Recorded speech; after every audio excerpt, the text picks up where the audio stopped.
اللہ کا کلام پڑھایا رسول نے، اصحاب باصفا کو لکھایا رسول نے۔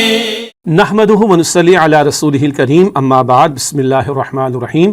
اللہم صلی علی محمد وعلی آل محمد وبارک وسلم۔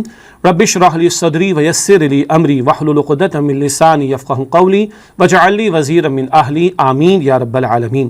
ناظرین کرام، السلام علیکم ورحمۃ اللہ وبرکاتہ۔ امید آپ خیر عافیت سے ہوں گے، اور ہماری دعا ہے کہ آپ جہاں کہیں بھی ہوں، اللہ تعالیٰ آپ سب کو اور ہم سب کو اپنے حفظ و امان میں رکھے، عافیت اور سلامتی عطا فرمائے، قرآن حکیم سے محبت اور تعلق کی مضبوطی نصیب فرمائے۔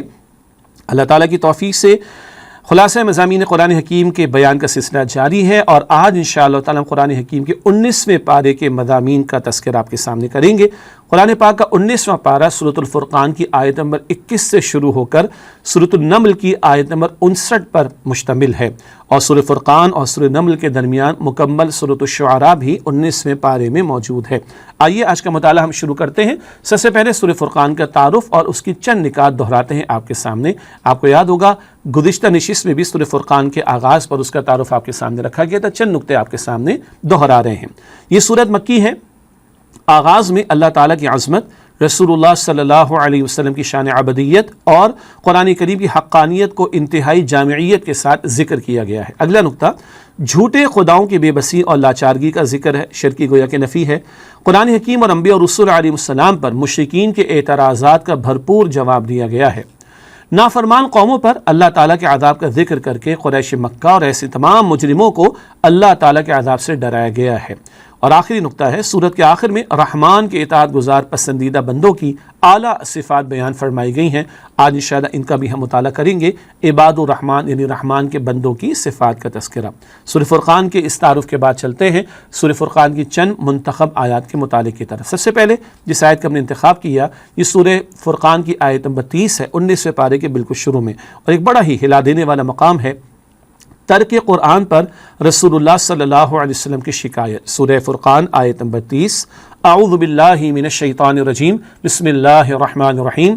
وقال الرسول، اور رسول علیہ السلام شکایت کے طور پر یہ عرض کریں گے، یا ربی، اے میرے رب، ان قوم اتخذوا هذا القرآن مہجورا، بے شک میری قوم نے اس قرآن حکیم کو تو بالکل ہی چھوڑ دیا تھا۔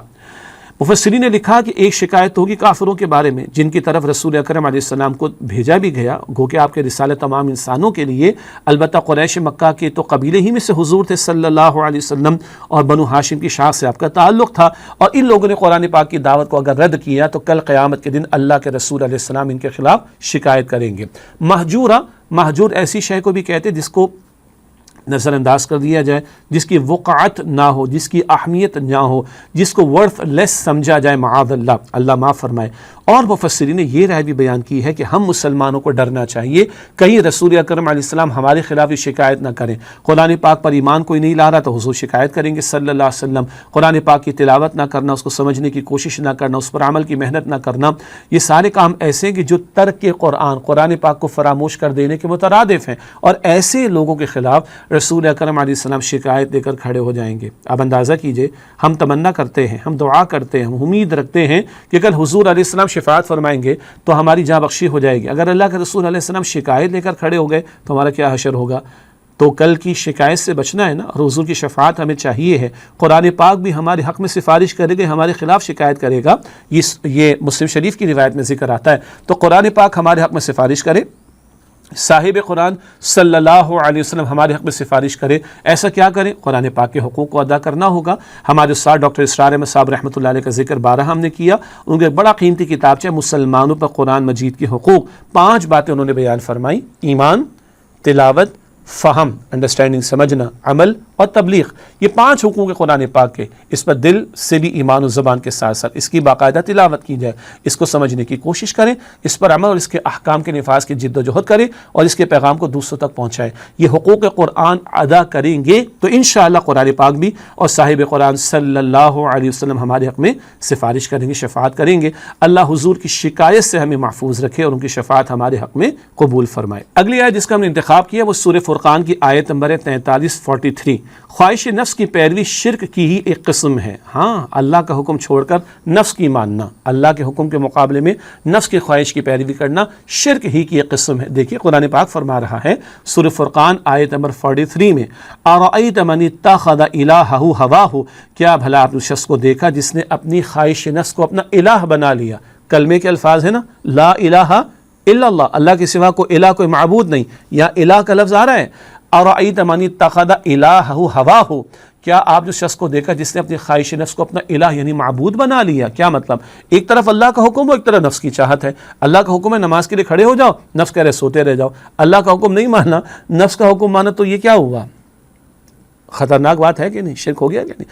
اللہ فرماتے حلال کماؤ، نفس کہتے ہیں سود کمانے میں تو بڑا پیسہ ملے گا، جھوٹ بول کر پیسہ بنانے میں بڑا پیسہ ملے گا اور بڑا ہی مال بنے گا. سبحان اللہ، استغفر اللہ، معاذ اللہ. ہاں، اور نفس کی مانی، اللہ کا حکم نہ مانا، تو نفس کیا ہو گیا؟ معبود ہوا کہ نہیں؟ جی، مٹی کے بت کے سامنے جھکنا ہی فقط شرک نہیں ہے، یہ نفس کا بت بنا کر اس کی پوجا پاٹ کرنا، اللہ کا حکم اس کے مقابلے میں نفس کی مان. ایک دل چاہ رہا ہے کبھی پانی پینا ہے، پی لو بھائی، شربت پینا ہے، پی لو بھائی، روزے کے علاوہ بات ہو رہی ہے. ہاں، شراب پینے کا دل چاہ رہا ہے، نہیں پی سکتے، حرام ہے، ختم ہو گئی بات. تو نفس کی ایسی ماننا کہ اللہ کا حکم ٹوٹے، اللہ کے رسول علیہ السلام کا حکم ٹوٹے تو یہ نفس معبود بن جاتے، ایک نوعیت کا شرک ہے. اللہ محفوظ رکھے. فرمایا افأنت تکون علیہ وکیلا، تو کیا آپ اس کے وکیل بنیں گے، اس کے ذمہ دار بنیں گے؟ قطعا نہیں. شرک تو ایسا عمل ہے جو بندے کو جہنم کی طرف لے جا سکتا ہے، بلکہ لے جاتا ہے. اللہ ہمیں شرک سے اور جہنم سے محفوظ رکھے. اگلا مقام ہے سورۃ الفرقان کی آیت نمبر 52، جہاد بالقرآن کا ذکر ہے، قرآن کے ذریعے جہاد. اللہ اکبر کبیرہ، یہ مکی دور کی صورت ہے. آئیے سمجھتے سورہ فرقان آیت نمبر 52، فَلَا تُطِعِ الْكَافِرِينَ، پس کافروں کی بات کو اہمیت نہ دیجیے، وَجَاهِدْهُمْ بِهِ جِهَادًا كَبِيرًا، اور اس قرآن کریم کے ذریعے ان کے خلاف بڑا جہاد کیجیے. دیکھیے، ایک ہے قتال، جنگ، ایک ہے جہاد. قتال کا تو مفہوم بنتا ہی جنگ ہے، جہاد کا مفہوم جہاد، جہد، کوشش، محنت، اسٹرگل، جد و جہد. کبھی کبھی جہاد لفظ قتال کے لیے بھی آتا ہے، لیکن جہاد وسیع لفظ ہے. کوشش، جد و جہد، محنت، اسٹرگل، مجاہدہ، یہ سب کچھ مکی دور میں شرک کی نفی، کفر کی نفی، اعتراضات کے جوابات، حق کی دعوت پیش کرنا، یہ ساری جو محنت ہو رہی جہاد ہے، وہ یہ جہاد قرآن پاک کے ذریعے سے، دعوت دینی قرآن پاک کے ذریعے، تبلیغ کرنی قرآن پاک کے ذریعے، امر بالمعروف نہی عن المنکر قرآن پاک کے ذریعے سے، تزکیہ کرنا قرآن پاک کے ذریعے، تذکیر کرنی قرآن پاک کے ذریعے. یہ موضوعات پہلے بھی ہم سمجھتے ہوئے آئے ہیں. تو مکی دور میں لوہے کی تلوار نہیں، قرآن کی تلوار چلی ہے، اس کے ذریعے دعوت کا کام کیا جا رہا ہے. سبحان اللہ. تو یہ جہاد قرآن کے ذریعے سے، مکی دور کا جہاد. اگلی آیات جن کا ہم نے انتخاب کیا، یہ سورہ فرقان کی آیات 63 تا 67، 63 سے 67، عباد الرحمن کی 5 صفات. ابھی پہلے 5 صفات ہیں، درمیان میں توبہ کا ذکر بھی آئے گا، پھر مزید 5 صفات کا ذکر آئے گا. رحمان کے محبوب بندوں کی بڑی پیاری صفات اس مقام پر آ رہی ہیں. 10 صفات کا مطالعہ کریں گے، ابھی 5 صفات پہلے. ارشاد ہوا وَعِبَادُ الرَّحْمَنِ الَّذِينَ يَمْشُونَ عَلَى الْأَرْضِ هَوْنًا، اور رحمان کے محبوب بندے تو وہ ہیں جو زمین پر نرمی سے چلتے، عاجزی سے چلتے ہیں. پہلی بات نرمی، عاجزی. تکبر نہیں ہوتا، تکبر تو اللہ کی شان ہے. حدیث مبارک مسلم شریف میں ہے، جس کے دل میں رائی کے دانے کے برابر بھی تکبر ہوگا وہ جنت میں داخل نہیں ہوگا. تو نرمی سے چلتے ہیں، عاجزی کے ساتھ چلتے ہیں زمین پر، ان میں بڑائی، تکبر نہیں ہوتا. پہلی بات. نمبر 2، وَإِذَا خَاطَبَهُمُ الْجَاهِلُونَ قَالُوا سَلَامًا، اور جب نادان قسم کے لوگ ان سے الجھتے ہیں تو وہ کہتے ہیں سلام. کیا مطلب؟ بحث میں نہیں پڑھتے، فضول بحثوں میں نہیں پڑھتے، اور نادان قسم کے لوگ غلط قسم کے سوالات کرتے، بیجا قسم کے سوالات کرتے، بیجا قسم کے اعتراضات کرتے، تو مناظرانہ بحثوں میں نہیں پڑتے، سلام کہہ کر علیحدہ ہو جاتے ہیں، سلامتی کا رویہ اختیار کرتے ہیں. کیوں؟ داعی دین کو بڑا خیال رکھنا پڑتا ہے کہ آج نہیں کل دعوت دے دیں گے، پرسوں دعوت دے دیں گے، دعوت دینے کا موقع باقی رہے تو الجھتے نہیں ہیں، جھگڑا نہیں کرتے.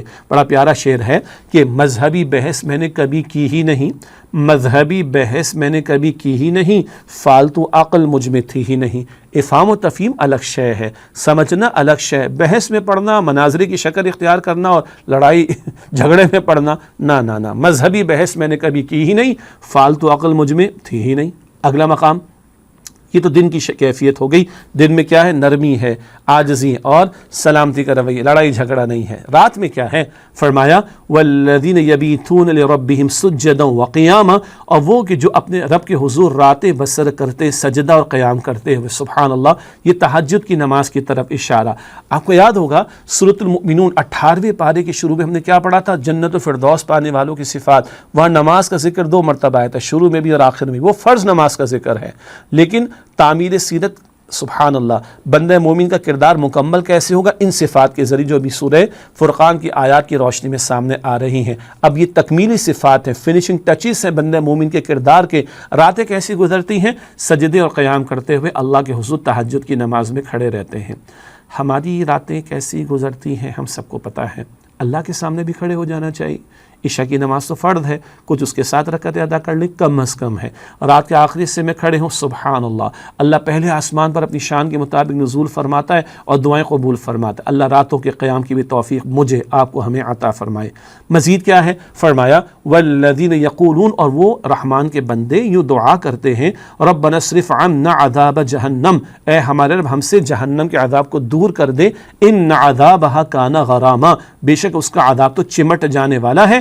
انہا ساعت مستقرا ومقاما، بے شک وہ تھوڑی دیر کے اعتبار سے بھی بہت برا ٹھکانہ اور ہمیشہ رہنے کے اعتبار سے بھی بہت برا ٹھکانہ ہے. اللہ ہم سب کو جہنم کے عذاب سے بچائے. اتنے نیک ہیں، دن میں عاجزی ان کے ساری، سلامتی کا رویہ، راتوں میں قیام تہجد کا اہتمام، لیکن اپنی نیکیوں پر انہیں غرہ، دھوکہ نہیں ہے، تکبر نہیں ہے، اکڑ نہیں ہے.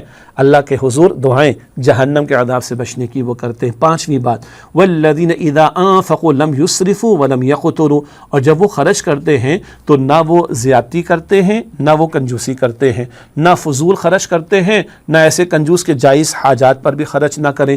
وکان بین ذلک قواما، اور اس کے درمیان اعتدال کا رویہ اختیار کرتے ہیں، ایکسٹریمز پر نہیں جاتے. نہ اتنا خرچ کیا کہ دوسروں کے سامنے ہاتھ پھیلانا پڑ جائے، نہ ایسے کنجوس بن گئے کہ مال موجود ہے، اللہ کی عطا موجود ہے، اللہ کی عطا کردہ ریسورسز موجود ہے، مگر اپنی ذاتی حاجات پر بھی خرچ نہ کریں. نہیں، ان ایکسٹریم سے بچتے ہوئے اعتدال کا رویہ اختیار کرتے ہیں، میانہ روی جسے کہا جاتا ہے.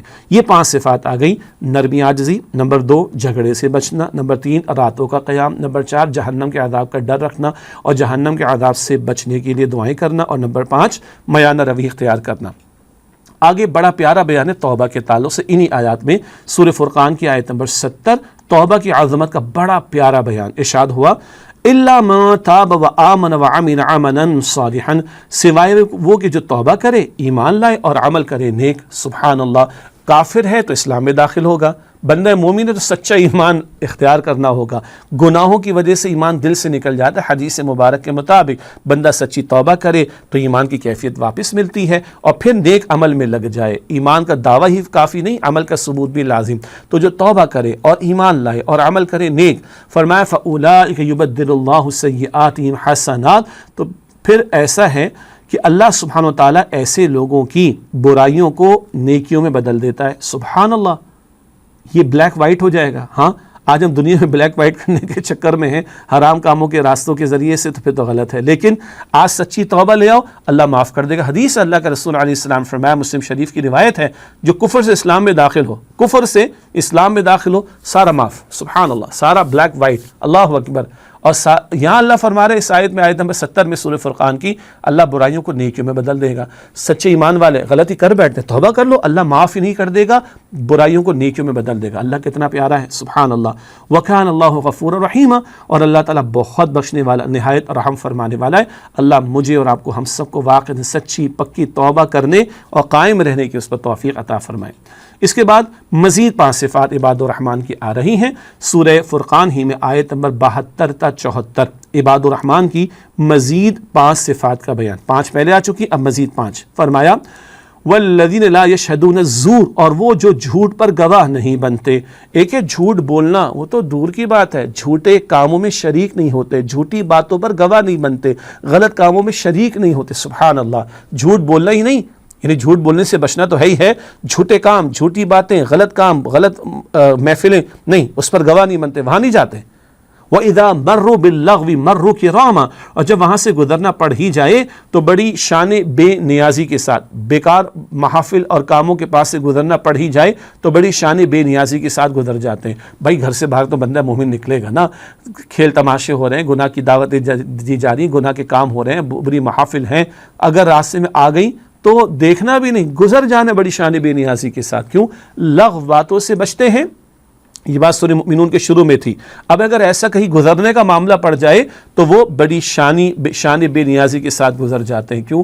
مومن کو پتہ ہے کہ زندگی ایک ایسٹ نہیں بلکہ لائبلٹی ہے، اور جو وقت گزر رہا ہے اس کا کل جواب دینا ہوگا، تو فضول کاموں سے، فضول باتوں سے اللہ کے یہ نیک بندے اپنے آپ کو روکتے اور بچاتے ہیں۔ یہ 6 اور 7 بات ہوگی۔ 8ویں بات، والذین اذا ذکروا بآیات ربہم لم یخروا علیہا صما وعمیانا، اور جب انہیں ان کے رب کی آیات کے ذریعے سے تذکیر کی جاتی، نصیحت کی جاتی ہے تو اندھے اور بہرے بن کر نہیں گر پڑتے۔ کیا مطلب؟ پڑھا جا رہا ہے سمجھ نہیں آ رہا، قرآن پاک کی محافل ہے لیکن توجہ نہیں ہے، قرآن پاک بیان ہو رہا ہے لیکن توجہ نہیں ہے، سمجھ نہیں آ رہا اور انکلینیشن نہیں ہو رہی، نا نا نا نا، ایسے اندھے بہرے بن کر نہیں گر پڑتے، بلکہ رحمان کے بندے طلب و تڑپ کے ساتھ اللہ کی آیات کو سنتے ہیں، ہدایت کی طلب و تڑپ کے ساتھ سنتے ہیں، ان سے ہدایت لینے کی کوشش کرتے ہیں۔ یہ ایمان والوں کی شان۔ یہ 8ویں بات ہو گئی کہ وَالَّذِينَ إِذَا ذُكِّرُوا بِآيَاتِ رَبِّهِمْ، اور وہ کہ جب انہیں ان کے رب کی آیات کے ذریعے نصیحت کی جاتی ہے، لم يخروا علیہا صما وعمیانا، ان پر وہ بہرے اور اندھے بن کر نہیں گر پڑتے۔ مراد آیات قرآنی کو توجہ سے سنتے ہیں۔ اللہ قرآن پاک کا شوق اور ذوق اور توجہ سے تلاوت اور سمجھ کر اس کا مطالعہ کرنے سننے کی مجھے اور آپ کو، اور ہدایت کی طلب کے ساتھ مطالعہ کرنے کی، سمجھنے کی، سیکھنے کی توفیق عطا فرمائے اور عمل کی بھی توفیق عطا فرمائے۔ 8 باتیں ہو گئی۔ 9ویں بات، والذین یقولون، اور وہ جو دعائیں کرتے ہیں، ربنا ھب لنا من ازواجنا وذریاتنا قرۃ اعین، اے ہمارے رب ہمیں ہماری بیویوں اور اولاد کی طرف سے آنکھوں کی ٹھنڈک عطا فرما۔ آنکھوں کی ٹھنڈک کیا ہوتی ہے؟ اللہ کے رسول علیہ السلام نے فرمایا قرۃ عینی فی الصلاۃ، آپ نے فرمایا کہ میری آنکھوں کی ٹھنڈک تو نماز میں ہے۔ تو آنکھوں کی اصل ٹھنڈک کیا ہے؟ اللہ کی یاد سے جڑے رہنا۔ ہاں، بیوی کی ایسی تربیت کی ہے، بچوں کی ایسی تربیت کی ہے کہ بیوی کو دیکھ کر، بچوں کو دیکھ کر اطمینان ہے کہ یہ اللہ کے بندے بن رہے ہیں، یہ اللہ کی بندگی کر رہے ہیں، ان کو دیکھ کر اطمینان، یہ آنکھوں کی ٹھنڈک ہے۔ صرف یہی نہیں کہ بیوی کو اچھا کپڑا پہنا دیا، اچھا زیور دلا دیا، بچوں کو اچھی گاڑی دلوا دی، اچھے کپڑے پہنا دیے، بڑا مزہ آ رہا ہے، بڑے زبردست اسمارٹ لگ رہے بچے، اللہ اچھا رکھے ہمارے بچوں کو، لیکن یہ آنکھوں کی ٹھنڈک نہیں۔ آنکھوں کی ٹھنڈک یہ کہ اللہ کی بندگی پر ہوں، اللہ کی یاد کے ساتھ جڑے ہوئے ہوں، تو یہ آنکھوں کی ٹھنڈک ہے۔ معلوم ہوا کہ رحمان کے بندے اکیلے اکیلے نیک نہیں بنتے، گھر والوں کی بھی فکر کرتے ہیں، اکیلے اکیلے اپنی جنت کی فکر نہیں کرتے، گھر والوں کی بھی فکر کرتے ہیں، اکیلے اکیلے اپنے آپ کو جہنم سے بچانے کی فکر و کوشش نہیں کرتے، گھر والوں کو بھی بچانے کی فکر و کوشش کرتے ہیں۔ قرآن کریم میں سورہ تحریم آیت نمبر 6 میں اللہ نے حکم دیا، یا ایھا الذین آمنوا قوا انفسکم واہلیکم نارا، اے وہ لوگ جو ایمان لائے اپنے آپ کو اور اپنے گھر والوں کو جہنم کی آگ سے بچاؤ۔ تو یہ 9ویں بات ہوگی دعا کی شکل میں، ربنا ھب لنا من ازواجنا وذریاتنا قرۃ اعین، اے ہمارے رب ہمیں ہماری بیوی اور اولاد کی طرف سے آنکھوں کی ٹھنڈک عطا فرما۔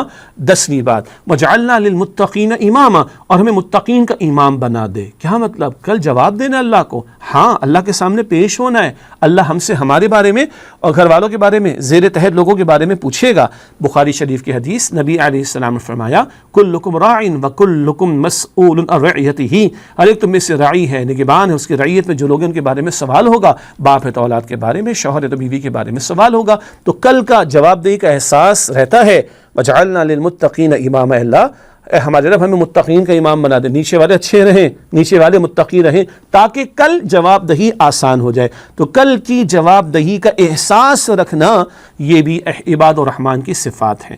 ان آیات میں، آیات 72 تا 74 میں 5 صفات ہمارے سامنے آئیں۔ جھوٹ پر گواہ نہیں بنتے، اور لغو بیکار باتوں کے پاس سے گزرنا پڑتا ہے تو شان بے نیازی کے ساتھ گزر جاتے ہیں، اور آیات کے ذریعے سے نصیحت کی جاتی ہے تو بہرے اور اندھے بن کر نہیں گر پڑتے، توجہ سے سنتے ہیں، اور اپنی بیوی اور اولاد کی بھی فکر کرتے ہیں، ان کے لیے دعائیں کرتے ہیں آنکھوں کی ٹھنڈک بنا دیے جانے کی، اور کل کی جواب دہی کا احساس ہوتا ہے تو دعا کرتے ہیں اے ہمارے رب ہمیں متقین کا امام بنا دے۔ یوں ہم نے عباد الرحمن کی 10 صفات کا مطالعہ کیا۔ یہ سورہ فرقان کا آخری رکوع ہے، اس کی ان آیات میں عباد الرحمن کی صفات بھی آ گئیں اور توبہ کا بڑا پیارا ذکر بھی آ گیا۔ اللہ تعالیٰ اپنے محبوب بندوں میں ہمیں شامل فرمائے اور یہ صفات اختیار کرنے کی ہمیں توفیق عطا فرمائے۔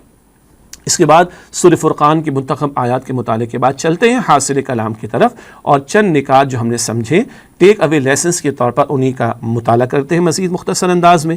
قیامت کے دن رسول اللہ صلی اللہ علیہ وسلم اللہ تعالیٰ سے عرض کریں گے کہ میری قوم نے اس قرآن کو چھوڑ رکھا تھا، اللہ اس شکایت سے ہم سب کی حفاظت فرمائے۔ اللہ تعالیٰ کے حکم کے مقابلے میں خواہش نفس کی پیروی شرک ہی کی ایک قسم ہے، اللہ شرک کی ہر شکل سے ہم سب کی حفاظت فرمائے، اور من چاہی نہیں رب چاہی زندگی بسر کرنے کی توفیق عطا فرمائے۔ مکی دور میں قتال کا حکم نہ تھا، البتہ قرآن کریم کے ذریعے جہاد جاری تھا۔ مکہ مکرمہ میں 13 برس قرآن کی تلوار کے ذریعے جہاد ہوا، بہت قیمتی بات ہے یہ۔ ہمیں دوسروں کے ساتھ عاجزی ان کے ساری کا رویہ اختیار کرنا چاہیے اور نادان لوگوں سے الجھنا نہیں چاہیے۔ یہ رحمان کے محبوب بندوں کی صفات کا ذکر ہو رہا ہے۔ رات کو اٹھ کر اللہ تعالیٰ کی عبادت کرنا عباد الرحمان کی اعلیٰ صفات میں سے ہے، اللہ ہمیں توفیق عطا فرمائے۔ اللہ تعالیٰ کے محبوب بندے زندگی میں میانہ روی اختیار کرتے ہیں، اسراف اور کنجوسی سے بچتے ہیں، اسراف زیادتی کرنے کو کہتے ہیں۔ سچی توبہ کرنے پر اللہ تعالیٰ گناہوں کو نیکیوں سے بدل دیتا ہے۔ اللہ ہم سب کو سچی پکی توبہ کی واقعتاً توفیق عطا کر دے۔ اللہ تعالیٰ کے نیک بندے جھوٹ اور جھوٹے کاموں سے بچتے ہیں، اللہ ہمیں سچ کی توفیق عطا فرمائے اور اللہ تعالیٰ ہمیں سچ ہی پر کاربند رہنے کی توفیق دیے رکھے۔ الحمدللہ ناظرین کرام، سورہ فرقان کا مطالعہ مکمل ہوا، یاد دہانی۔ سورہ مؤمنون کے شروع میں بندہ مومن کی بڑی پیاری صفات، جنت الفردوس پانے والے، وہ بیسک کوالٹیز ہیں بندہ مومن کی، یہ تکمیلی صفات ہیں، یہ فنیشنگ ٹچز ہیں بندہ مومن کے کردار کے حوالے سے۔ جن صفات کا 10 صفات کا ہم نے مطالعہ کیا، اللہ اپنے سچے ایمان والے بندوں میں ہمیں شامل فرمائے۔ ایک چھوٹا سا وقفہ لیتے ہیں، اس کے بعد انشاءاللہ تعالی 19 پارے کا مزید مطالعہ آپ کے سامنے رکھیں گے۔ ملاقات ہوتی ہے ایک وقفے کے بعد۔ السلام علیکم ورحمۃ اللہ وبرکاتہ۔ السلام علیکم ورحمۃ اللہ وبرکاتہ۔ ناظرین کرام، خوش آمدید کہتے ہیں آپ کو۔ اللہ تعالیٰ کی توفیق سے خلاصہ مضامین قرآن حکیم کے بیان کا سلسلہ جاری ہے۔ آج ہم قرآن حکیم کے 19ویں پارے کے مضامین کا خلاصہ اور اہم موضوعات آپ کے سامنے پیش کر رہے ہیں۔ اب جو آیات 19 پارے میں وہ سورۃ الشعراء کی آیت نمبر 1 تا سورۃ النمل آیت نمبر 59۔ سورۃ الشعراء مکمل شامل ہے 19 پارے میں، اور سورۃ النمل کا آغاز بھی ہوتا ہے، اور آیت نمبر 59 تک کی آیات 19 پارے میں شامل ہیں۔ آئیے سب سے پہلے سورۃ الشعراء کے تعارف کی طرف چلتے ہیں۔ شاعر کی جمع شعراء۔ اس سورت کے آخر میں برے قسم کے شاعروں کا پول بھی کھولا گیا ہے اور اچھے شعراء کی صفات کا تذکرہ بھی کیا گیا ہے۔ سورۃ الشعراء کا تعارف آپ کے سامنے رکھتے ہوئے پہلا نقطہ پیش کریں گے۔ آیات کی تعداد کے لحاظ سے سورۃ الشعراء طویل ترین مکی سورت ہے۔ ایک ہے سورۃ الاعراف، وہ اپنے حجم یعنی سائز کے اعتبار سے طویل ترین مکی سورت، لیکن سورۃ الشعراء آیات کی تعداد کے اعتبار سے طویل ترین مکی سورت ہے، اس میں آیات مختصر ہیں۔ 7 انبیاء کرام علیہ السلام کا اپنی قوم کو بڑی ہمت اور عزیمت کے ساتھ اللہ تعالیٰ کی وحدانیت کی دعوت دینے کا ذکر ہے۔ انبیاء اور رسول کے حالات اور واقعات بار بار قرآن پاک میں بیان ہوتے ہیں، مستقل مکی صورتوں میں بیان ہوتے ہیں۔ اس کی ایک بڑی اہم وجہ یہ بھی ہے کہ حق و باطل کا معرکہ ہر دور میں سجا، اور جب قرآن پاک نازل ہو رہا تھا تو حق و باطل کا معرکہ جاری تھا۔ ایمان والے استقامت کا مظاہرہ کر رہے تھے اور اہل باطل کی طرف سے ان پر ظلم و ستم کے پہاڑ توڑے جا رہے تھے۔ ایسے میں ایمان والوں کی رہنمائی کے لیے رسولوں کی واقعات کا بیان بڑا اہم ہے۔ کس طرح اللہ کے رسولوں نے استقامت دکھائی، کس طرح پیغمبروں کے سچے ایمان والے ساتھیوں نے استقامت کا مظاہرہ کیا، پھر ان کے لیے اللہ تعالیٰ کی مدد شامل حال ہوئی، اور کس طرح مخالفین وہ اکڑ دکھاتے تھے، مخالفت کرتے تھے، لیکن پھر وہ مخالفین حق اللہ تعالیٰ کی پکڑ کا شکار بھی ہوئے۔ یہ رہنمائی بار بار قرآن پاک میں مکی صورتوں میں رسولوں کے واقعات کے ذریعے عطا کی جاتی ہے۔ دعوت توحید کو قبول کرنے والے اہل ایمان کے نجات پانے اور کفار پر دنیا میں بھی عذاب اتارے جانے کا بیان ہے۔ دنیا میں بھی نافرمانوں پر عذاب آتا رہا، اللہ دکھا رہا ہے، اللہ اس دنیا میں بھی تمہیں بتا رہا ہے کہ وہ قادر ہے سزا دینے پر، اور ایمان والوں کو نجات وہی اللہ دیتا ہے۔ تو اللہ قادر ہے ایمان والوں کی مدد فرمانے پر۔ یہی کچھ اصل میں تو آخرت میں ہوگا، لیکن دنیا میں بھی اس کا اظہار اللہ تعالیٰ کی طرف سے ہوتا ہے۔ بہرحال دعوت توحید کو قبول کرنے والے اہل ایمان کے نجات پانے اور کفار پر دنیا میں بھی عذاب اتارے جانے کا بیان ہے۔ ان واقعات کے ذریعے کفار مکہ کی مخالفت پر نبی کریم صلی اللہ علیہ وسلم اور آپ کے صحابہ کرام رضی اللہ عنہم کو تسلی عطا کی گئی ہے۔ یہ بات پہلے بھی جیسے کہ آپ کے سامنے ذکر کی گئی۔ ایک اور بڑا اہم نقطہ اس صورت کی آیات کے اعتبار سے، ہر رکوع کے اختتام پر یہ آیات دہرائی گئی ہیں۔ آئیے سمجھتے ہیں۔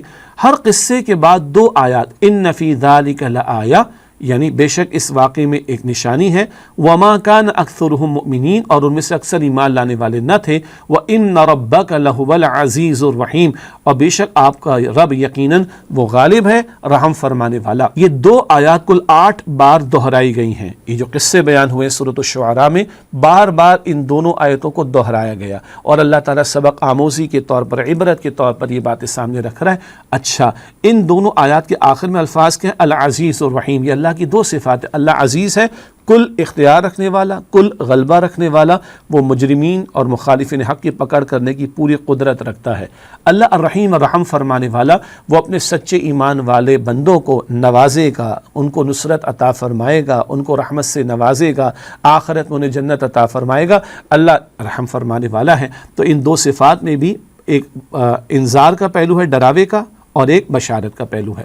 آخری نقطہ سورہ شعراء کے تعارف کے تعلق سے ہے۔ آخر میں فضائل و عظمت قرآن حکیم کا بیان ہے کہ یہ قرآن اللہ پاک کی طرف سے نازل ہوا اور رسول اکرم علیہ السلام کے قلب مبارک پر اس کا نزول ہوا ہے۔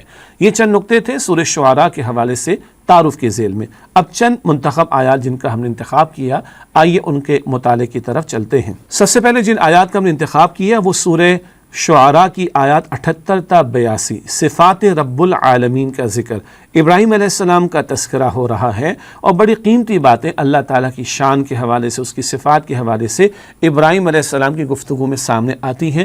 یہ آیات ہیں سورہ شعراء کی آیات 78 تا 82، 78 سے 82۔ ابراہیم علیہ السلام کا تذکرہ ہو رہا ہے، اور یہاں ذکر ہے الذی خلقنی فہو یہدین، اللہ تعالیٰ کی توحید کو وہ بیان فرما رہے کہ اللہ ہے جس نے مجھے پیدا فرمایا، فہو یہدین، پس وہی مجھے رہنمائی عطا فرماتا ہے، والذی هو یطعمنی ویسقین، اور وہ اللہ ہی ہے جو مجھے کھلاتا ہے اور پلاتا ہے۔ پیغمبرانہ عاجزی کا بیان بھی ہے اور اللہ تعالیٰ کی عظمت کا تذکرہ بھی۔ پیغمبر بھی کس کے محتاج؟ اللہ سبحانہ وتعالیٰ کے۔ پیغمبروں کا خالق بھی کون؟ اللہ سبحانہ وتعالیٰ۔ پیغمبروں کو بھی عطا کرنے والا کون؟ اللہ سبحانہ وتعالیٰ۔ پیغمبروں کو بھی نعمتیں دینے والا کون؟ اللہ سبحانہ وتعالیٰ۔ ہم بھی اللہ تعالیٰ ہی کے محتاج، اسی نے ہمیں پیدا کیا ہے، وہی ہمیں رہنمائی دیتا ہے، وہی ہدایت دینے والا ہے، وہی ہمیں کھلاتا ہے، وہی ہمیں پلاتا ہے۔ وَإِذَا مَرِضْتُ فَهُوَ يَشْفِينِ، ابراہیم علیہ السلام آگے ذکر فرما رہے ہیں، اور جب میں بیمار ہو جاتا ہوں تو پس وہ مجھے شفا عطا فرماتا ہے۔ سبحان اللہ، شفا اللہ ہی دیتا ہے، الشافی اللہ تعالیٰ کی ایک صفت ہے۔ البتہ لفظ آیا مَرِضْتُ، جب میں بیمار ہوتا ہوں، حالانکہ بیماری بھی اللہ کی طرف سے آتی ہے، لیکن سبحان اللہ یہ پیغمبرانہ عاجزی اور آداب کا بیان ہے۔ خالق وہ ہے، رہنمائی وہ دیتا ہے، کھلاتا وہ ہے، پلاتا وہ ہے، اور جب میں بیمار ہوتا ہوں وہ شفا بھی دیتا ہے۔ سبحان اللہ، تو بیماری بھی اللہ ہی کی طرف سے، مگر بہرحال جہاں کہیں کسی معاملے میں ذرا خیر کے برعکس کچھ پہلو ہو، کچھ نقصان کا پہلو ہو، تو اللہ کی طرف نہیں اپنی طرف نسبت کی جا رہی ہے۔ اس سے معلوم ہوا کہ پیغمبروں کو بھوک بھی لگتی تھی، ان کو پیاس بھی لگتی تھی، ان پر کبھی مرض کا معاملہ بھی آ جایا کرتا تھا۔ ہاں، پیغمبر اللہ کے خاص چنے ہوئے بندے ہوا کرتے ہیں۔ بہرحال وَإِذَا مَرِضْتُ، اور جب میں بیمار ہو جاتا ہوں، فَهُوَ يَشْفِينِ، وہ مجھے شفا عطا فرماتا ہے۔ یہ عاجزی کا بیان۔ وَالَّذِي يُمِيتُنِي ثُمَّ يُحْيِينِ، اور وہ اللہ ہے جو مجھے وفات دے گا اور وہی مجھے زندگی بھی عطا کرے گا۔ جس نے پہلی مرتبہ پیدا فرمایا وہ موت دینے پر بھی قادر، وہی دوبارہ زندہ کرنے کی بھی قدرت رکھتا ہے۔ وَالَّذِي أَطْمَعُ أَن يَغْفِرَ لِي خَطِيئَتِي يَوْمَ الدِّينِ، اور وہ اللہ ہے کہ جس سے میں امید رکھتا ہوں کہ مجھے خطائیں میری بخش دے گا بدلے کے دن۔ اللہ اکبر، پیغمبر تو معصوم ہوتے ہیں، یہ ان کی عاجزی کا بیان ہوتا ہے۔ پیغمبر استغفار کا بھی اہتمام کرتے ہیں، وہ ان کی عاجزی کا بھی اظہار ہوتا ہے اور امت کے لیے تعلیم ہوا کرتی ہے۔ مگر کس سے امید؟ اللہ سبحانہ وتعالیٰ سے۔ گناہوں کو بخشنے والا کون ہے؟ اللہ سبحانہ وتعالیٰ۔ خطاؤں کو معاف فرمانے والا کون ہے؟ اللہ سبحانہ وتعالیٰ۔ یہ اللہ تعالیٰ کی بڑی پیاری صفات بیان ہو گئی۔ دوبارہ اس کو دہرا لیتے، اللہ خالق ہے، ہم مخلوق ہے، محتاج ہیں۔ اللہ کسی کا محتاج نہیں، مخلوق تو محتاج ہوا کرتی ہے۔ اچھا، پھر مخلوق کو مخلوق سے کوئی توقع رکھنی چاہیے؟ مخلوق کو مخلوق کا ڈر ہونا چاہیے؟ مخلوق کو مخلوق سے نفع کی امیدیں رکھنی چاہیے؟ نہیں بھائی، مخلوق محتاج ہے، ہم سب محتاج ہیں اللہ کے۔ اللہ کسی کا محتاج نہیں، اللہ خالق ہے، وہ ہدایت دیتا ہے۔ تو ہدایت کی دعا بار بار مانگتے ہیں نا، اہدنا الصراط المستقیم، اللہ ہمیں سیدھے راستے کی ہدایت عطا فرما دے۔ تو بار بار ہدایت مانگنی ہے اللہ سے۔ اللہ کھلاتا بھی ہے، پلاتا بھی ہے۔ کھانے کے بعد کیا دعائیں ہم پڑھتے ہیں؟ الحمدللہ الذی اطعمنا وسقانا وجعلنا مسلمین۔ ہاں، یہ صحیح لفظ ہے مسلمین۔ زیادہ روایات میں من کے بغیر مسلمین کا لفظ آیا۔ الحمدللہ الذی اطعمنا وسقانا وجعلنا جعلنا مسلمین۔ تمام شکر تعریف اللہ کے جس نے ہمیں کھلایا اور جس نے ہمیں پلایا اور ہمیں مسلمان بنایا۔ سبحان اللہ، ہم کھاتے نہیں اللہ کھلاتا ہے، ہم پیتے نہیں اللہ پلاتا ہے، یہ ہماری محتاجی کی طرف اشارہ ہے۔ سبحان اللہ۔ اور جب ہم بیمار ہوتے تو اللہ شفا عطا کرتا ہے۔ صحت اللہ کی کتنی بڑی نعمت ہے، بہت کم لوگ قدر کرتے ہیں۔ حدیث مبارک میں آتا ہے صحت اور فرصت کا ہونا، بہت کم لوگ ان دو نعمتوں کی قدر کرتے ہیں۔ اللہ ہمیں قدر کرنے کی توفیق دے۔ البتہ اللہ کا دیا ہوا وجود ہے، بیماری بھی آ گئی اس کے حکم سے، شفا بھی وہی عطا کرتا ہے، دوا بھی کرنی ہے اور اللہ سے دعا بھی کرنی ہے۔ اور وہ اللہ موت بھی دیتا ہے اور وہی زندگی دے گا، جس نے پہلی مرتبہ پیدا فرمایا اس کے لیے ہمیں دوبارہ پیدا کرنا کوئی مشکل نہیں ہے۔ اور جو اللہ ظاہری مادی نعمتیں عطا کرتا ہے وہی روحانی نعمتیں عطا کرتا ہے۔ ہدایت بھی وہ دیتا ہے، یہ روحانی نعمت ہے، اور مغفرت بھی وہی فرمائے گا، روحانی نعمت ہے، اسی سے مانگنا چاہیے، اسی سے اپنی خطاؤں اور گناہوں کی مغفرت کی التجا کرنی چاہیے۔ اللہ تعالی ہمیں شکر ادا کرنے والا اور مانگنے والا بننے کی توفیق عطا فرمائے۔ اگلی آیات جن کا انتخاب کیا گیا یہ سورہ شعراء کی آخر میں آیات 214 اور 215 نبی علیہ السلام سے مخاطبت اور امت کو بڑی اہم تعلیم عطا کی جا رہی ہے۔ رشتہ داروں اور اہل ایمان کے بارے میں ہدایات۔ سورہ شعراء آیت نمبر 214 اور 215 ارشاد ہوا وَأَنذِرْ عَشِيرَتَكَ الْأَقْرَبِينَ، اور اے نبی صلی اللہ علیہ وسلم اپنے قریبی رشتہ داروں کو ڈرائیے، مراد اللہ کی پکڑ اور اللہ کے عذاب سے۔ اپنی ذات کی بھی فکر کرنی ہے، اور اللہ کے پیغمبر علیہ السلام تو ساری انسانیت کے لیے رسول بنا کر بھیجے گئے۔ اللہ کے رسول علیہ السلام نے گھر والوں کو بھی دعوت دی ہے، خاندان والوں کو بھی دعوت دی ہے۔ ہم اور آپ جانتے ہیں، سیرت کی کتابوں میں مطالعہ کرتے ہیں، نبی علیہ السلام پر وحی کا آغاز ہوا تو 4 قریبی افراد پہلے دن ہی ایمان لے آئے۔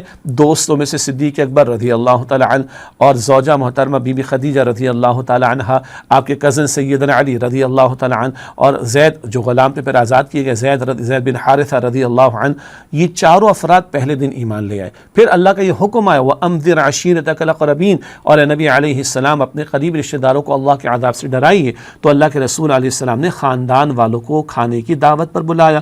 پہلی مرتبہ وہ کھانا کھا کے بھاگ لیے، انہوں نے بات نہیں سنی، اور دوسری مرتبہ اللہ کے رسول علیہ السلام نے بلوایا، دعوت کا اہتمام کیا۔ بی بی خدیجہ رضی اللہ تعالی عنہا نے کھانا تیار کیا، سیدنا علی رضی اللہ عنہ اور سیدنا زید رضی اللہ عنہ انہوں نے کھانا سرو کیا، اور اللہ کے نبی علیہ السلام نے خطبہ عطا فرمایا، اللہ کی توحید کی دعوت پیش کی، جنت و جہنم کا ذکر کیا، کل کے بارے میں فکر مند ہونے کا ذکر کیا، اپنے خاندان والوں کو بلا کر حضور نے دعوت دی۔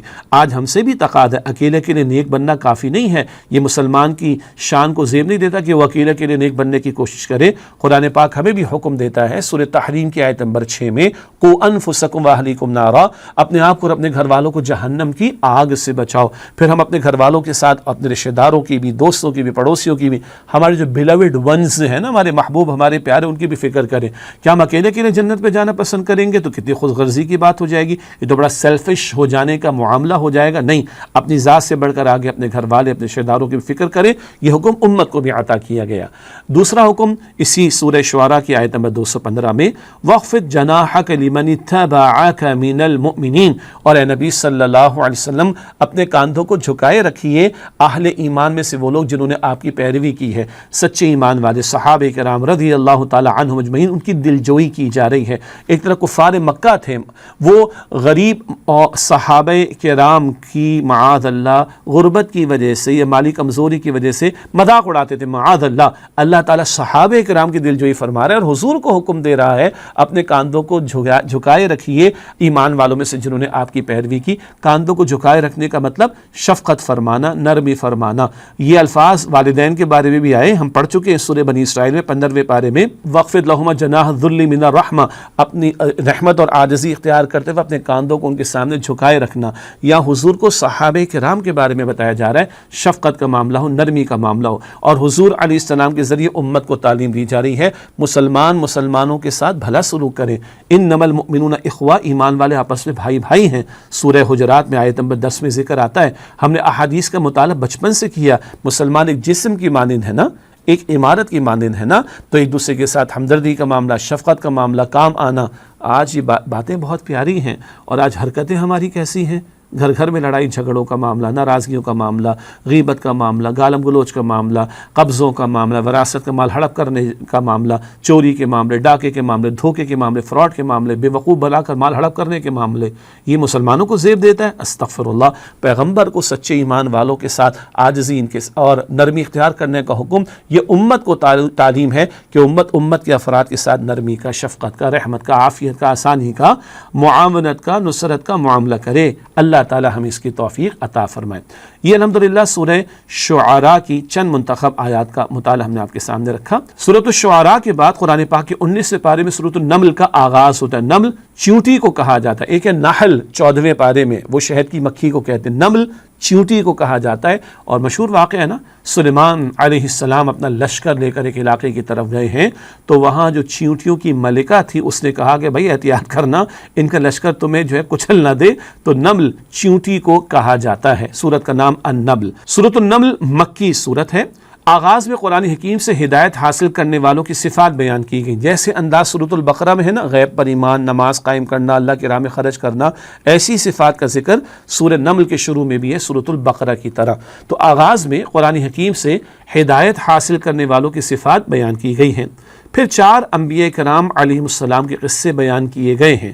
البتہ آگے اگلا نقطہ ہے، حضرت سلیمان علیہ السلام کا قصہ زیادہ تفصیل سے بیان کیا گیا ہے، جن کو اللہ تعالیٰ نے حکومت، شوکت و حشمت اور بہت سے معجزات عطا فرمائے۔ سبحان اللہ، پرندوں کی بولیاں ان کو سمجھ آتی تھیں، چیونٹی کا کلام چیونٹیوں سے، چیونٹیوں کی ملکہ نے جو بقیہ چیونٹیوں سے کلام کیا وہ سن لیا تھا حضرت سلیمان علیہ السلام نے۔ ہوا پر ان کو اختیار دے دیا گیا تھا، جنات پر ان کو اختیار دے دیا گیا تھا، ان کا تخت بڑا معروف اور مشہور ہے، بڑے معجزات اللہ تعالیٰ نے سلیمان علیہ السلام کو عطا فرمائے۔ ان کی اس شان کا بیان بھی سورۃ النمل میں آتا ہے۔ آخرت کا انکار کرنے والوں کو جواب دیا گیا ہے، منکرین آخرت کا رد کیا گیا ہے، قیامت کی علامات، اس کے دلائل، اس دن کے احوال اور انجام کو بیان کیا گیا ہے۔ وہ مکی صورتوں کے مستقل مضامین رسالت کے حوالے سے، آخرت کے حوالے سے، یہ بھی سورۃ النمل میں بیان کیے گئے ہیں۔ اس کے بعد اب چلتے ہیں سورۃ النمل کی چند منتخب آیات کے بیان کی طرف۔ اس حوالے سے سب سے پہلے جس آیت کا ہم نے انتخاب کی ہے، یہ سورۃ النمل کی آیت نمبر 19 ہے، اور دعائے سلیمان علیہ السلام کا ذکر ہے۔ بڑی پیاری، بڑی قیمتی، بڑی عاجزی والی دعا کا تذکرہ ہو رہا ہے۔ سورۃ نمل آیت نمبر 19 ارشاد ہوا، رب اوزعنی، اے میرے رب مجھے توفیق عطا فرما، ان اشکر نعمتک التی انعمت علی وعلی والدی، کہ میں تیری اس نعمت کا شکر ادا کروں جو تو نے مجھ پر فرمائی اور میرے والدین پر فرمائی، وان اعمل صالحا ترضاہ، اور ایسا عمل میں نیک کروں اے اللہ جس سے تو راضی ہو جائے، وادخلنی برحمتک فی عبادک الصالحین، اور اے اللہ اپنی رحمت سے مجھے تو نیک بندوں میں، اپنے نیک بندوں میں شامل فرما۔ اللہ اکبر۔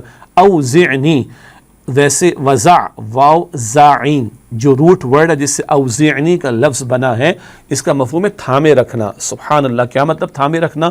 اللہ نے جو کچھ عطا فرمایا، بندہ عاجزی اختیار کرے، انکساری اختیار کرے، شکر گزاری کا رویہ اختیار کرے، پھٹ نہ پڑے، تکبر میں نہ آ جائے، یہ اس کا ویسے گہرائی میں مفہوم ہے۔ عام ترجمہ کیا ہے؟ رب اوزعنی، اے میرے رب مجھے توفیق دے، ان اشکر نعمتک التی انعمت علی وعلی والدی، کہ میں شکر ادا کروں تیری اس نعمت کو جو تو نے مجھ پر فرمائی اور میرے والدین پر۔ سبحان اللہ، شکر گزار بننے کی دعا کا ذکر ہو رہا ہے۔ اللہ تعالیٰ نے قرآن پاک میں ایک جگہ ارشاد فرمایا، وَقَلِيلٌ مِّنْ عِبَادِيَ الشَّكُورُ، اور میرے بندوں میں تھوڑے ہی ہیں جو شکر ادا کرنے والے۔ اللہ اکبر، شکر گزار بننا ایک بڑا درجہ ہے، بڑا معاملہ ہے۔ بہرحال سلیمان علیہ السلام دعا کر رہے ہیں، اور وہ نعمت جو تو نے میرے ماں باپ پر فرمائی، ماں باپ کو یاد بھی رکھنا ہے، ارے ماں باپ کے ذریعے سے ہمیں بہت کچھ ملا نا۔ سبحان اللہ۔ تو اور سلیمان علیہ السلام کے والد کون ہیں؟ داؤد علیہ السلام، وہ بھی اللہ کے پیغمبر ہیں۔ سبحان اللہ، اللہ ان کو خلافت کا منصب عطا کیا، نبوت عطا کی۔ سبحان اللہ، تو کس قدر بڑی نعمت۔ تو ماں باپ پر جو نعمت ہوئی وہ، اور جو اللہ تو نے مجھ پر نعمت فرمائی اس کا شکر ادا کرنے کی توفیق عطا فرما۔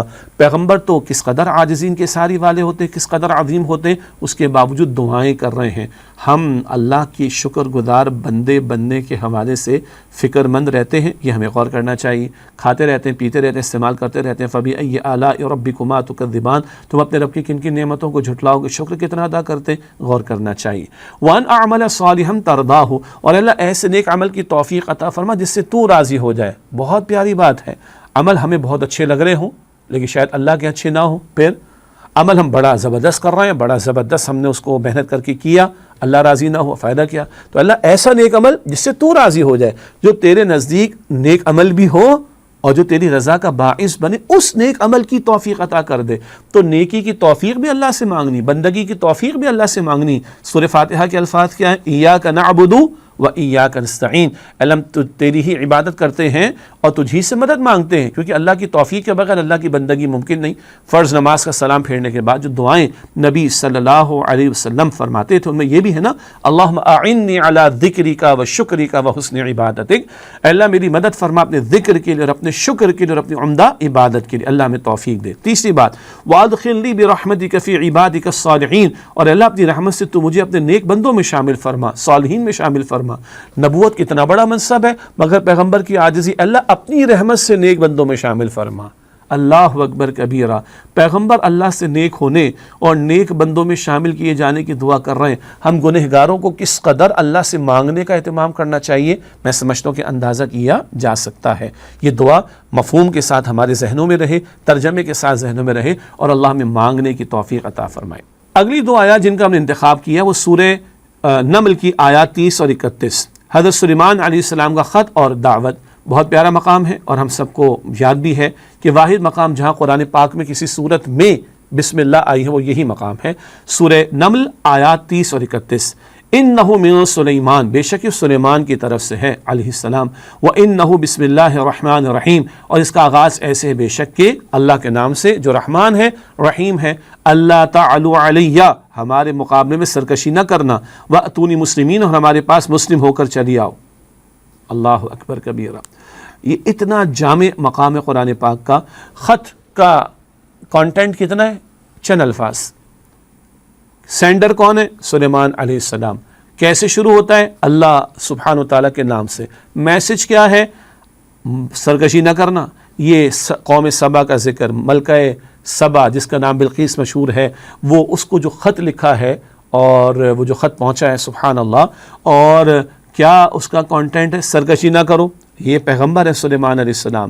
بادشاہت بھی اللہ نے عطا فرمائی، ایسی بادشاہت کہ کسی کو اللہ تعالیٰ نے نہیں عطا فرمائی، بڑے موزے عطا فرمائے. تو جب پیغمبر کے پاس اختیار ہے تو اختیار کہاں استعمال ہو رہا ہے؟ ظلم کے خاتمے کے لیے، شرک کے خاتمے کے لیے، سرکشی کے خاتمے کے لیے، اسلام کی دعوت کے لیے، اسلام کی سربلندی کے لیے، اسلام کے قیام کے لیے، اسلام کے نفاذ کے لیے. وَأَتُونِي مسلمین، مسلم ہو کر ہمارے پاس آ جاؤ. سبحان اللہ. یہ ہے شاہانہ انداز. لیکن دعوت کیا دی جا رہی ہے؟ سرکشی نہ کرنا، شرک نہ کرنا، کفر نہ کرنا، اور اللہ سبحانہ تعالیٰ کے مقابلے میں کھڑے نہ ہونا.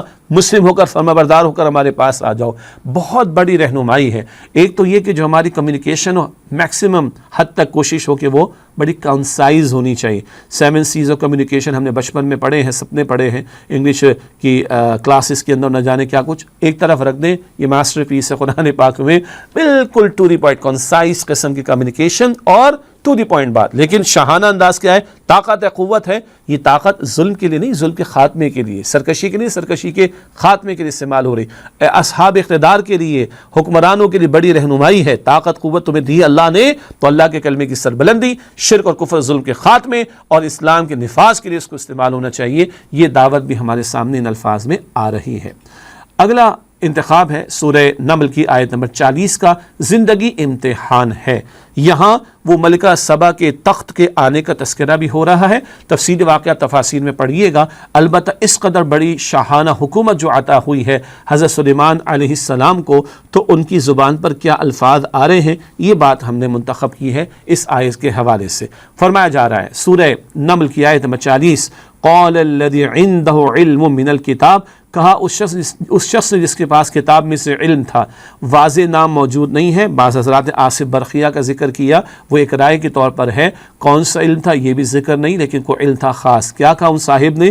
انا آتیک بھی قبل ان یرتد الیک طرفک، میں تو اس ملکہ سبا کے تخت کو لا کر حاضر کر دوں گا آپ کے سامنے، اس سے پہلے کہ آپ کی آنکھ جھپک کر پلٹ کر بھی آئے. سبحان اللہ. پلک جھپکتے ہی گویا کہ یہ تخت سامنے آ جائے گا. فلما رآہ مستقرا عنده، پس جب انہوں نے وہ تخت اپنے سامنے رکھا ہوا موجود پایا، قال سلیمان علیہ السلام نے عرض کی ھذا من فضل ربی، یہ تو میرے رب کے فضل میں سے ہے، پلک جھپکنے کی مقدار میں یہ آ گیا، اللہ اکبر، یہ تو ایک شخص ہے دربار میں ہے سلیمان علیہ السلام کے، اور سلیمان علیہ السلام کی بادشاہت ہے، سلیمان علیہ السلام کو نبوت عطا کی گئی، ان کی عظمت کا عالم کیا ہوگا یہ بھی سمجھا جا سکتا ہے۔ ہمارے بہت سے لوگ کہتے ہیں وہ کون سا علم تھا بتائیے، وہ کون سا نسخہ تھا بتائیے، وہ کون سا کلام تھا بتائیے، شارٹ کٹس چاہیے ہمیں۔ ہاں، لقد کان لکم فی رسول اللہ اسوۃ حسنہ، حضور کی زندگی سے تو محنت کا اسوہ ملتا ہے، اسی پر توجہ رکھیے گا، مزید تفصیل میں نہیں جا رہے۔ سلیمان علیہ السلام نے کیا عرض کی ھذا من فضل ربی، یہ میرے رب کے فضل میں سے ہے، یہ اللہ کا عطا کرنا ہے، میرا کمال نہیں۔ کیوں دیا اللہ نے، فضل کیوں ہوا، یہ سب کچھ کیوں عطا ہوا؟ لیبلونی، تاکہ اللہ میرے امتحان لے، اشکر ام اکفر، کہ آیا میں شکر ادا کرتا ہوں یا ناشکری کرتا ہوں۔ یہ زندگی امتحان کے لیے، بادشاہت بھی ملی تو امتحان کے لیے، اور اگر کسی کو غربت کے ساتھ جینا پڑ رہا ہے سب کا سب امتحان، کہیں شکر کا کہیں صبر کا۔ ہاں، ومن شکر فانما یشکر لنفسی، اور جو شکر ادا کرتا ہے تو اپنے بھلے کے لیے شکر ادا کرتا ہے، اللہ کو ہماری شکر گزاری کی کوئی حاجت نہیں۔ ومن کفر فان ربی غنی کریم، اور جس نے کفر یعنی ناشکری کی روش اختیار کی تو بس بے شک میرا رب بڑا بے نیاز ہے، بڑا کرم فرمانے والا ہے۔ تو زندگی امتحان کے لیے، اللہ ہمیں اپنے شکر گزار بندوں میں شامل فرمائے۔ اسی کے ساتھ سورۃ النمل کی آیات جن کا ہم نے انتخاب کیا ان کا مطالعہ مکمل ہوا، آخر میں حاصل کلام کے طور پر چند ٹیک اوے لیسنس آپ کے سامنے رکھتے ہیں۔ اللہ تعالیٰ نے ہمیں پیدا فرمایا، وہی ہدایت عطا فرماتا اور وہی ہمیں کھلاتا پلاتا ہے۔ اللہ تعالیٰ ہی بیماری میں شفا عطا فرماتا ہے۔ اللہ تعالیٰ ہی ہمارے گناہ معاف فرمانے والا، اسی سے مانگنا ہے۔ ہمیں اپنے رشتہ داروں کو دین کی دعوت دینے اور نافرمانی پر اللہ تعالیٰ کی پکڑ سے خبردار کرنا چاہیے، یہ کام نبی کریم صلی اللہ علیہ وسلم کی سنت ہے۔ انبیاء کرام علیہ السلام کی اتباع و پیروی کرتے ہوئے ہمیں بھی اپنے اور اپنے آباء و اجداد پر ہونے والی اللہ تعالیٰ کی نعمتوں کا شکر کرتے ہوئے زندگی گزارنی چاہیے۔ اصحاب اقتدار کو اپنے وسائل و قوت دین حق کی دعوت و سربلندی اور ظلم و سرکشی کے خاتمے کے لیے استعمال کرنی چاہیے، یہ حکمرانوں کے لیے بہت بڑا میسج ہے۔ ہماری تمام ذہنی و جسمانی صلاحیتیں اور دنیا کی تمام نعمتیں اللہ تعالیٰ کا فضل ہیں اور بطور امتحان ہمیں عطا کی گئی ہیں۔ اللہ اپنے شکر گزار بندوں میں ہمیں شامل فرمائے۔ پروگرام کے اختتام پر معمول کے مطابق حدیث مبارک آپ کے سامنے پیش کرتے ہیں۔ فرمان نبوی صلی اللہ علیہ وآلہ وسلم، رسول اللہ علیہ السلام نے ارشاد فرمایا، قرآن کریم فیصلہ کن کلام ہے اور کوئی بے وقعت شے نہیں، یہ جامع ترمذی شریف کی روایت۔ یہی بات قرآن پاک میں سورہ طارق کی آیت نمبر 13 اور 14 میں آتی، قرآن فیصلہ کن کلام ہے اور کوئی بے وقعت شے نہیں جس کو تم نظر انداز کر دو۔ اللہ ہمیں قرآن پاک سے محبت اور اس کے حقوق کو ادا کرنے کی توفیق عطا فرمائے، آمین یا رب العالمین۔ وآخر دعوانا ان الحمدللہ رب العالمین، والسلام علیکم ورحمۃ اللہ وبرکاتہ۔ اللہ کا کلام پڑھایا رسول نے، اصحاب با صفا کو لکھایا رسول نے۔